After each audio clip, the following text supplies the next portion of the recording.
നിയമസഭാ തെരഞ്ഞെടുപ്പിന്റെ കർട്ടൻ റൈസറായി കണക്കാക്കുന്നതാണ് തദ്ദേശ തെരഞ്ഞെടുപ്പ്. അതിനായി കേരളം സാക്ഷ്യം വഹിക്കാൻ പോകുന്നു. ഇത്തവണ ആരൊക്കെ വാഴും ആരൊക്കെ വീഴും എന്നതാണ് നമുക്ക് പരിശോധിക്കേണ്ടത്. തിരുവനന്തപുരം ജില്ലയിലെ സ്ഥിതിവിവര കണക്കുകളാണ് രാഖി അനൂപ് വിശദീകരിക്കുക. രാഷ്ട്രീയ കേരളം വീണ്ടും ഒരു തെരഞ്ഞെടുപ്പിലേക്ക്.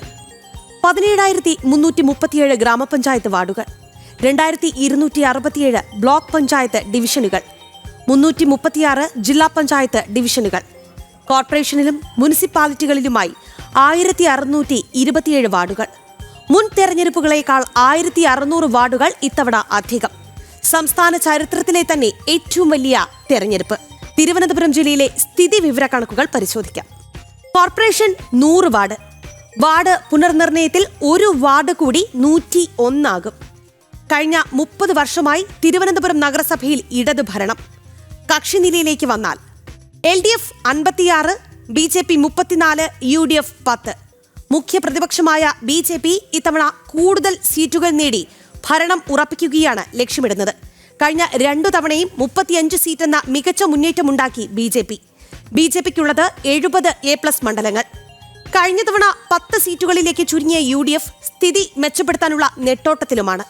2010-ലെ 40 സീറ്റിൽ നിന്ന് 2015-ൽ 21-ലേക്കും 2020-ൽ കേവലം 10-ലേക്കും UDF ചുരുങ്ങി. രാജ്യത്തെ ഏറ്റവും പ്രായം കുറഞ്ഞ മേയർ എന്ന് കൊട്ടിഘോഷിച്ച് ഇടതുപക്ഷം കെട്ടിയിറക്കിയ ആര്യ രാജേന്ദ്രന് കീഴിലെ corporation സമരകലുഷിതമായി.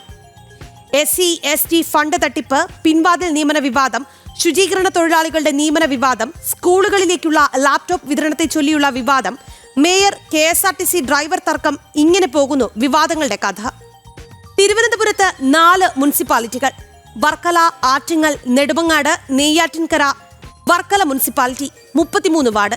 CPM 11, CPI 1, Congress 7, BJP 11, സ്വതന്ത്രൻ 3. ഇടതുഭരണത്തിലുള്ള വർക്കലയിലെ കക്ഷിനില പരിശോധിച്ചാൽ LDF 12, NDA 11, UDF 7, സ്വതന്ത്രർ 3. ഇനി ആറ്റിങ്ങൽ മുനിസിപ്പാലിറ്റിയിലെ കണക്കുകൾ പരിശോധിക്കാം. 31 വാർഡുകൾ. വാർഡ് പുനർനിർണയത്തിൽ ഒരെണ്ണം കൂടി 32 ആയി. CPM 17, CPI 3, Congress 6, BJP 5. ഇടതുപക്ഷം ഭരിക്കുന്ന ആറ്റിങ്ങലിൽ ആകെ LDF 20, UDF 6, BJP 5. 7 സീറ്റുകളുമായി BJP ആയിരുന്നു മുഖ്യ പ്രതിപക്ഷം. 2020-ൽ 2 BJP കൗൺസിലർമാർ രാജിവെച്ചിരുന്നു. ഇനി നമുക്ക് നെടുമങ്ങാട് മുനിസിപ്പാലിറ്റിയിലെ കണക്കുകൾ പരിശോധിക്കാം. 39 വാർഡുകൾ. CPM 24, CPI 3, Congress 8, BJP 4. ഇടതുപക്ഷ ഭരണത്തിലുള്ള മുനിസിപ്പാലിറ്റിയിൽ ആകെ കക്ഷിനില പരിശോധിച്ചാൽ LDF 27, UDF 8, BJP 4. തെരഞ്ഞെടുപ്പിൽ മികച്ച വിജയം നേടിയെങ്കിലും വൈസ് ചെയർമാനെ ചൊല്ലി CPM CPI തർക്കം കൊടുമ്പിരി കൊണ്ടു. നെയ്യാറ്റിൻകര മുനിസിപ്പാലിറ്റി 44 വാർഡുകൾ. CPM 15, CPI 2, Congress 17, BJP 9. Kerala Congress M 1 seat. ഇടതുഭരണത്തിലുള്ള നെയ്യാറ്റിൻകര മുനിസിപ്പാലിറ്റിയിലെ കക്ഷിനില LDF 18, UDF 17, BJP 9. ഇനി തിരുവനന്തപുരം ജില്ലാ പഞ്ചായത്ത് 26 ഡിവിഷനുകൾ, ബ്ലോക്ക് പഞ്ചായത്ത് 11, ഗ്രാമപഞ്ചായത്ത് 73. കക്ഷിനില പരിശോധിച്ചാൽ LDF 20, UDF 6, CPM 15, CPI 4, Congress 6, LJD 1. തുടർച്ചയായി ഇടതുപക്ഷം ഭരിക്കുന്ന ജില്ലാ പഞ്ചായത്തിൽ D സുരേഷ് കുമാറാണ് പ്രസിഡന്റ്. 2015-ൽ BJPയുടെ ലതാകുമാരി വെങ്ങാനൂരിൽ ജയിച്ചിരുന്നു. ഏതാണ്ട് ചിത്രമൊക്കെ തെളിഞ്ഞു കഴിഞ്ഞു. തദ്ദേശ തെരഞ്ഞെടുപ്പ് ഫലം നിയമസഭാ തെരഞ്ഞെടുപ്പിനുള്ള ദിശാസൂചികയാകും. ആരൊക്കെ വാഴും, നമുക്ക് കാത്തിരിക്കാം. തിരുവനന്തപുരം ജില്ലയുടെ സ്ഥിതിവിവര കണക്കുകളാണ് എക്സ്പ്ലെയിനറിലൂടെ രാഖി അനൂപ് വിശദീകരിച്ചത്. തീർച്ചയായിട്ടും രാഖി അവസാനം ചൂണ്ടിക്കാണിച്ചതുപോലെ തദ്ദേശ തെരഞ്ഞെടുപ്പ് എന്ന് പറയുന്നത് അത് കേവലം ഒരു തെരഞ്ഞെടുപ്പല്ല.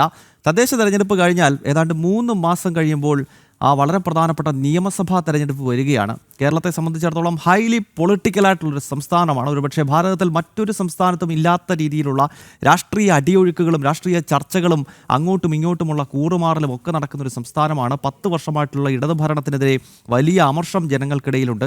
അത് കൃത്യമായിട്ട് ഉപയോഗിക്കാനോ അതിനെതിരെ ശബ്ദമുയർത്താനോ കഴിയാത്തൊരു പ്രതിപക്ഷമാണ്. അതിനാൽ തന്നെ മറ്റു പല സംസ്ഥാനങ്ങളിലും കണ്ടതുപോലെ ഒരു മുഖ്യ പ്രതിപക്ഷത്തിൻ്റെ റോൾ ഇപ്പോൾ BJP ഏറ്റെടുത്തിരിക്കുന്നു. ത്രിപുരയൊക്കെ കേരളത്തിലും ആവർത്തിക്കുമോ എന്നതിൻ്റെ കൃത്യമായ സൈൻ നമുക്ക് ഈ തദ്ദേശ തെരഞ്ഞെടുപ്പിൽ മനസ്സിലാക്കാൻ കഴിയും. അതിനാൽ തന്നെ തദ്ദേശ തെരഞ്ഞെടുപ്പ് എന്ന് പറയുന്നത് വരാൻ പോകുന്ന നിയമസഭാ തെരഞ്ഞെടുപ്പിന്റെ ദിശാസൂചികയാണെന്ന കാര്യത്തിൽ യാതൊരു സംശയവുമില്ല.